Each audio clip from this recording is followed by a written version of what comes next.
and welcome to Beads Jar. My name is Billie, and in today's tutorial I'll be demonstrating how you can make your Hex O Feather necklace using the brick stitch to create this beautiful hexagonal shape, and we'll be using the new Hex beads from Miyuki.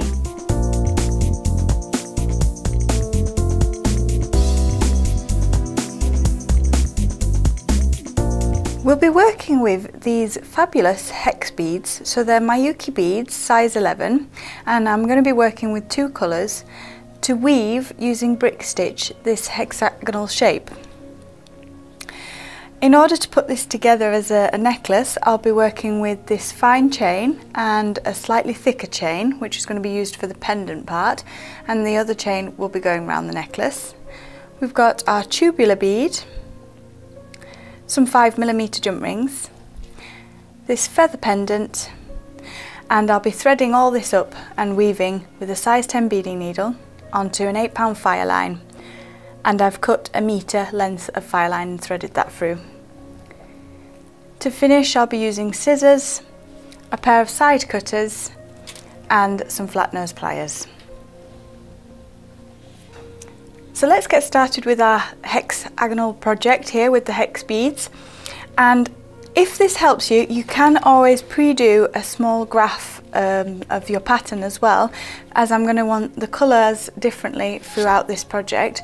So you can see we've got the middle section with the outline of copper beads there, and this just helps you keep an eye on where you're threading your beads as you go through the pattern. So starting straight away, and what we're going to do is pick up one of our copper beads. We're going to create the largest line in our brick stitch, which is the middle of the hexagonal, and that's 9 beads in total. So I'm going to pick up my first bead and take this down my thread. I then want to pick up the second bead along, which is going to be the opposite colour. So there's the first bead, and my second one's on my thumb here, and I'm going to go through the first and bring these two to sit next to each other.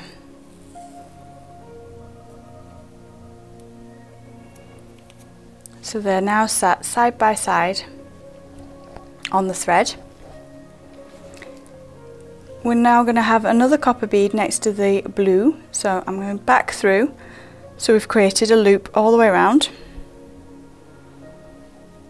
If they spread out a bit here, don't panic too much, they will sit better as we progress.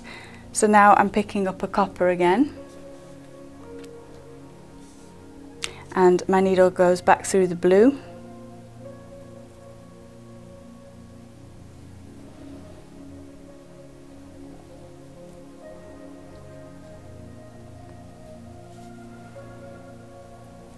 Like so. And then we go up through the copper bead.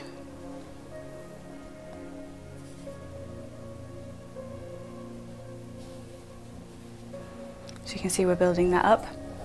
And then you've got another blue. So I've picked the blue up, I'm now going to go up through my copper bead.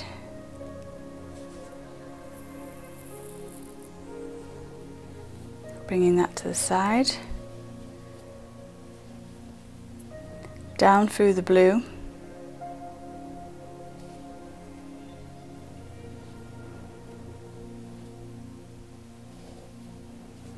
And then I'm continuing with 2 more blues on to the side of this one, so one at a time though. So we go down and then back up.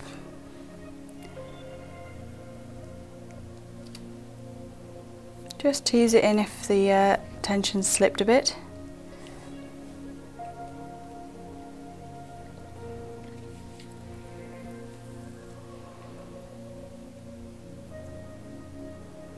And back down.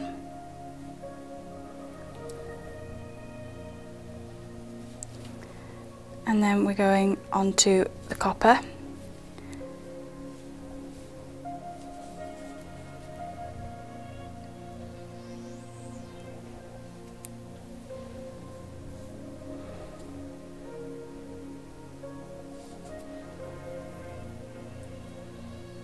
blue.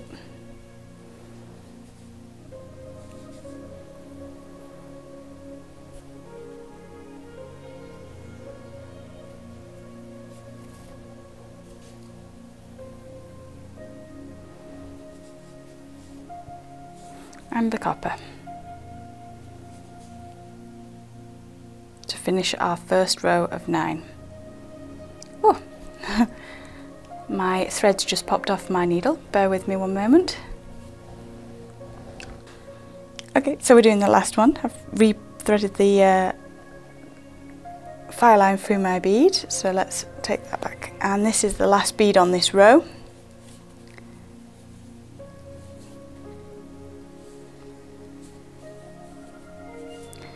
And then I'm going to go back up that last bead in order to start threading across the top here. So you can see we've got our 9 beads, and then I can start building up the shape above it. So that was the row of 9 that's the largest one in the centre. To add our next row, I'm going to be picking up the copper hex bead in the size 11, and I'm going to go through. So I've picked up the bead and I'm going through the loop of Fireline that's between the 2 beads on the row below. So you'll see the beads sit now on top of those, and then we take our thread, so the thread's gone through in between them both, and we go up through the same bead again.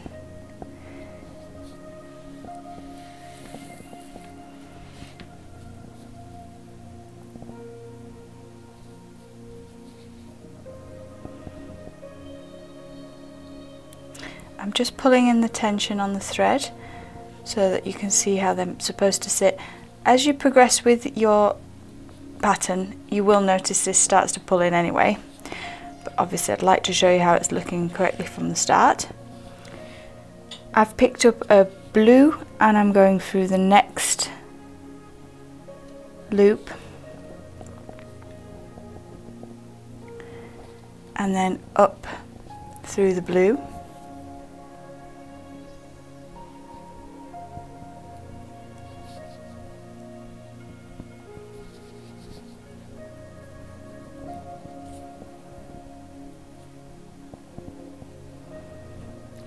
On that thread, and there you can see it's sat next to the copper. So check with your chart to see which one you next need. So the next one's going to be a copper as well, or in your design it might be different.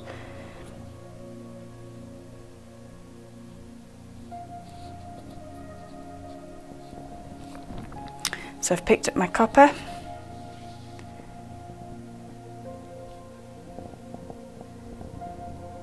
and we come through and then up.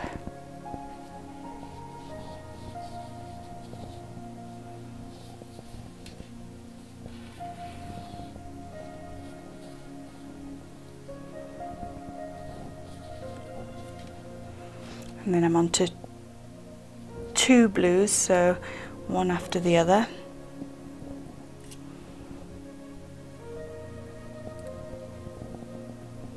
Don't be afraid to pick up your project and turn it round so it's easy for you to be threading your needles. You can move your project around.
this is the last one for this row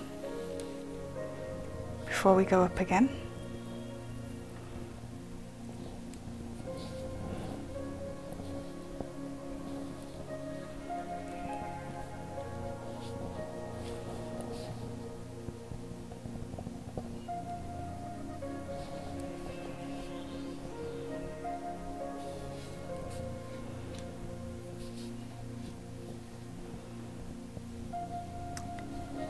Okay, so we had our first row of 9, and then we went up to 8, and now we're doing 7, 6 and all the way to 5.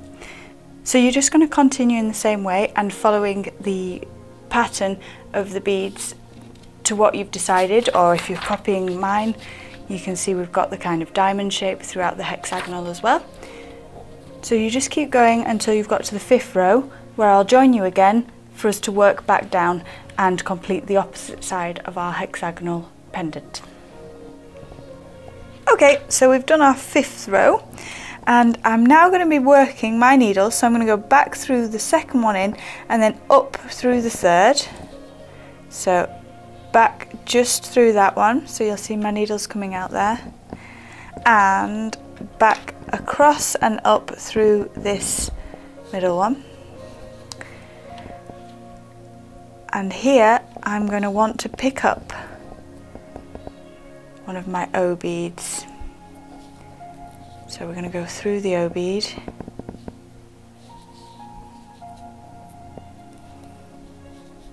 And I want that flat. So I'm going to pop it there and then back through that middle bead again.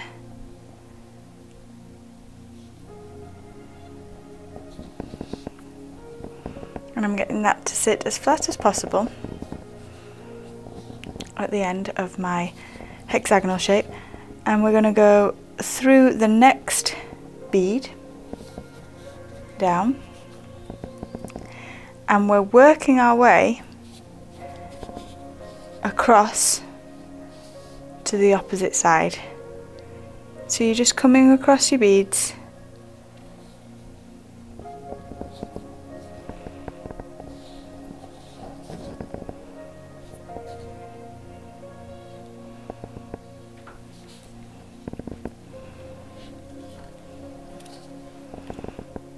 and we want to come out, so I'm going to have to go up one here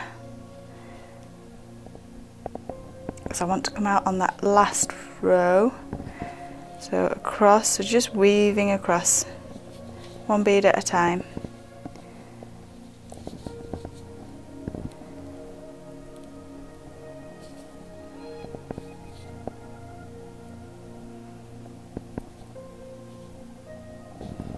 So I've come out of this top bead here.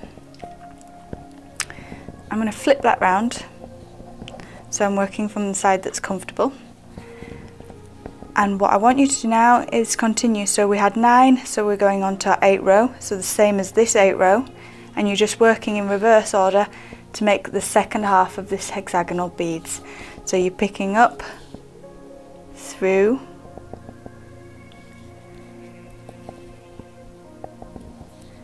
back through,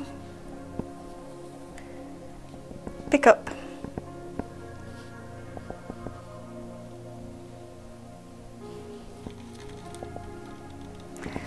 and back through. So we're just continuing, and then once you get to the top of this hexagonal, I'll join you again for showing you how to put on the other O beads to attach our pendants. Right, we've come up and finished the line of 5 at the top, so we're going to add our O bead. So I'm coming out of the first bead here, and I'm going to pick up my O bead, and then I'm going to go back through that bead, so the 11, so that my O bead will sit flat like we did on the other side.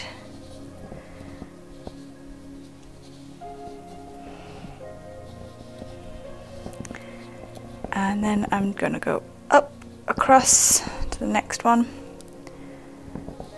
down,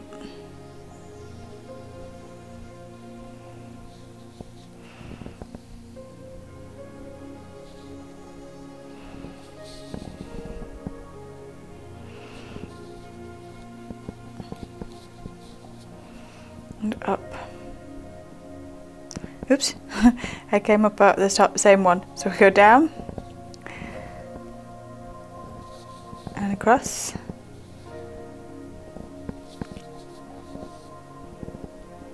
And then down.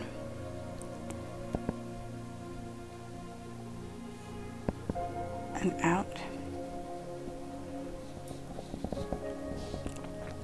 So I'm going to have to cut through the Fireline, so I'm going through with my beading needle, and then I can come back up that bead, otherwise it'll just come back out on the other side of the thread. So that should now hold, and we pick up another O bead, and then back through.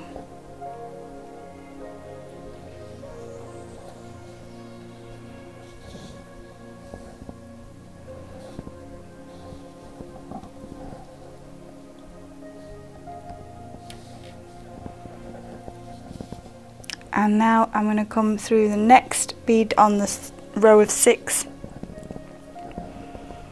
and this is where I'm going to do a knot. So the first of our knots to tie off this project, or the weave anyway, because then we'll be attaching the various pendant pieces. So here's my thread, and I'm going to hook through the beads and grab another of the Fireline threads.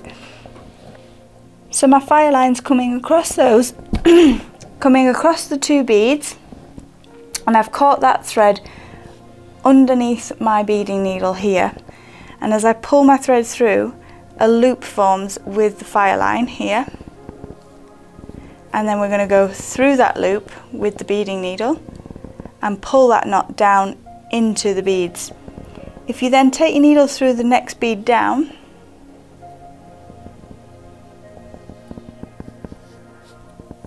that knot's going to hide in between these beads here.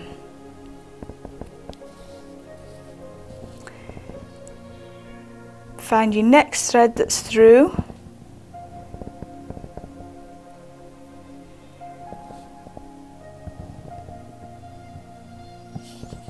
I don't think I caught one then. So you want to get your next Fireline and then through that hoop and pull down and through the bead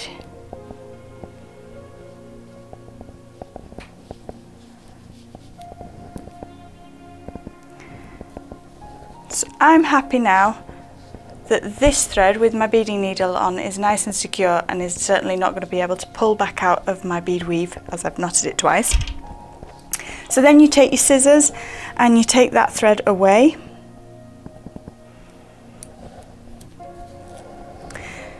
Take your beading needle off the thread and you're going to connect it to this one, and then you're going to knot the ends into here as well. So we're back to our tail end thread and we're just doing the same again. So I'm going to take that through and we're going to pick up the thread running between, Fireline between the beads, and create our knot.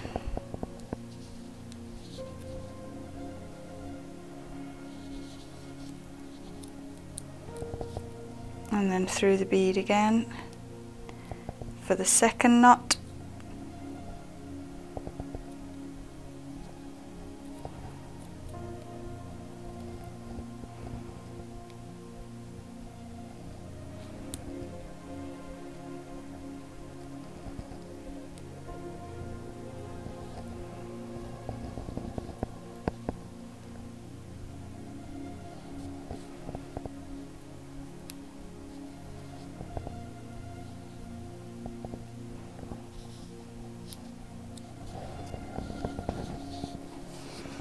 And then down and out with the thread.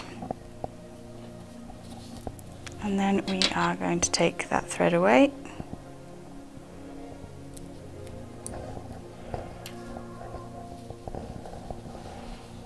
I want my little O's facing the right way. The second part I'll do is to connect the feather to the pendant that we've created, and I'm going to just need a jump ring for this as well, and my pliers, so flat nose pliers, and I've got 2 pairs here. To open my jump rings I always do the same technique, so I hold one side and then with another pair of pliers I just push against, so I keep one hand still and bring one towards me. You then hook your pendant, feather pendant on, and then we also want to add the pendant that we've created with the brick stitch. So I have both component parts together now on the jump ring, and I'm just going to bring the 2 sides of the jump ring back together, so reversing the process on how I opened it so that they're together there, and that will connect them together. And then I'm going to have some chain running from the top of this project to the outsides of the tube that we have.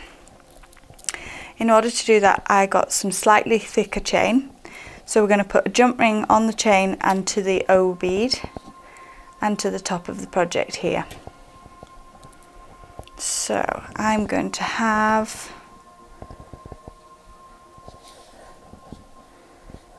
that length, so I'm picking up my side cutters and I'm going to cut that chain off. In order to get the same length again, take my beading needle and go through the top loop in the chain.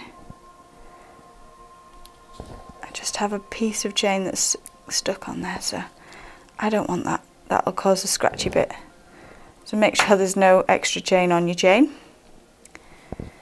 And then through with the beading needle and then get the other piece of chain, and you can lay them alongside each other so you can cut the exact length of chain again.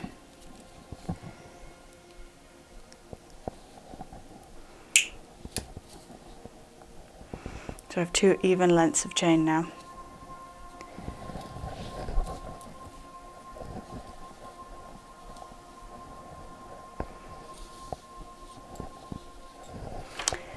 Take your pliers again and open your next jump ring.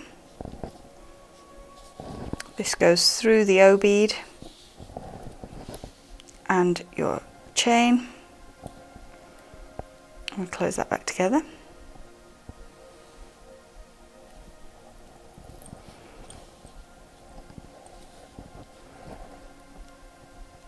And then the same again on the other side.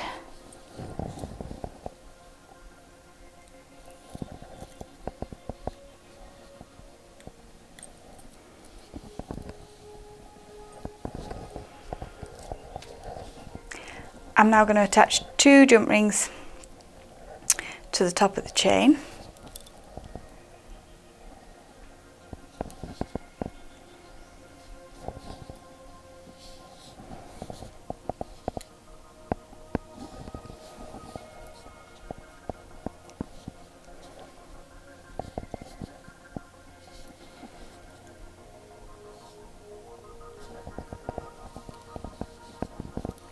So this has completed my pendant drop piece, and then we're going to run our chain through the tube.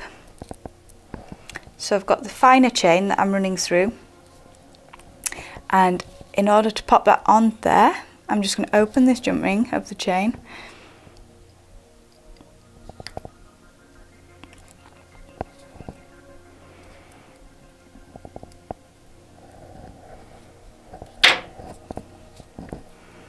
take that through the jump ring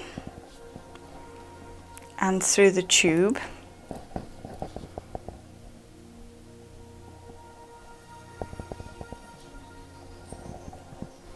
and then through the jump ring.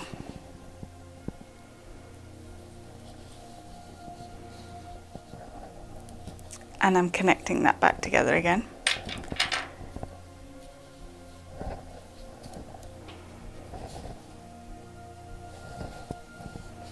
So I'll go through the end of the fastener from the chain and the chain itself as well.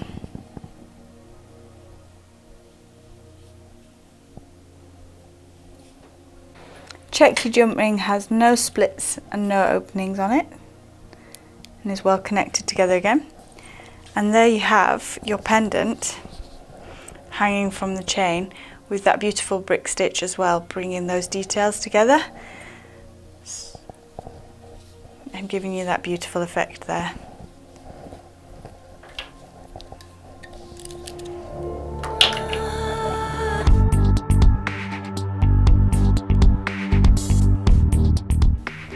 Thank you for watching our tutorial today.